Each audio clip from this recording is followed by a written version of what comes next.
YouTube, chicks.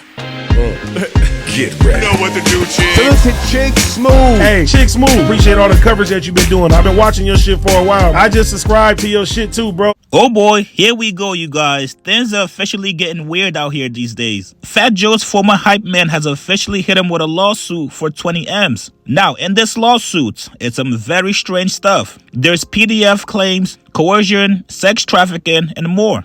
Now, these claims actually started earlier this year when Fat Joe's former hype man, TA, actually made these claims publicly earlier this year. Fat Joe sued them for defamation in April, and now TA has responded and also retaliated with this lawsuit. In Fat Joe's lawsuit from April, he claimed that this was all a criminal conspiracy for cash, aka extortion. Now, in this new lawsuit from today, TA claims that Fat Joe took part in the coercive labor exploitation, financial fraud, sexual manipulation, violent intimidation, and psychological coercion with claims that Roc Nation, yes, that's right, you guys, Roc Nation is back in the fold, allegedly, claiming Roc Nation helped to cover everything up.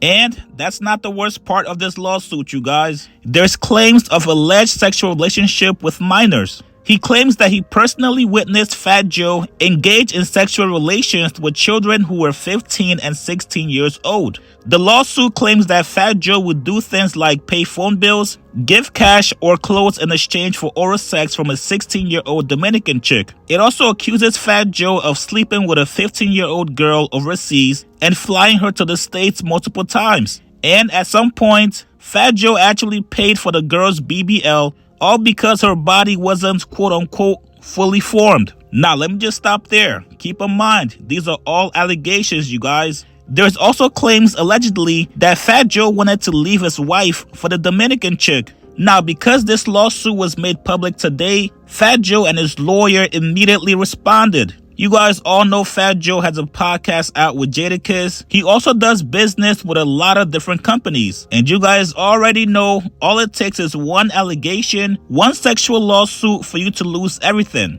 A lot of times, these companies don't wait for you to go through the whole process in court. Once they see your name attached to a sexual lawsuit, it's game over. Fat Joe and his lawyer said the lawsuit filed by Tyrone Blackburn and Terrence Dixon is a blatant act of retaliation, a desperate attempt to deflect attention from the civil lawsuit we filed first, which exposed their coordinated scheme to extort Fat Joe through lies, threats, and manufactured allegations. We didn't just sue a disgruntled former employee trying to revive a false claim from 15 years ago. We sued the lawyer behind it all. Tyrone has a well-documented pattern of abusing the courts to harass defendants and generate media attention. Law enforcement is aware of the extortionate demand at the heart of the scheme. These allegations against Mr. Cartagena are complete fabrications, lies intended to damage his reputation and force a settlement through public pressure. Fat Joe will not be intimidated. We have taken legal action to expose this fraudulent campaign and hold everyone involved accountable. So Fat Joe and his lawyer are claiming that this guy is basically Tony Busby 2.0.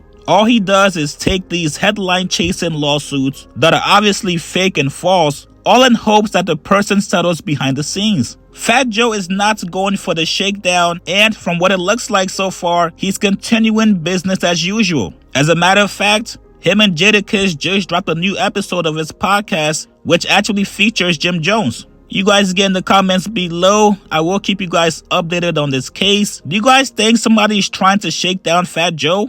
Post your comments below. Subscribe to my channel, like this video. I'll see you guys later, man.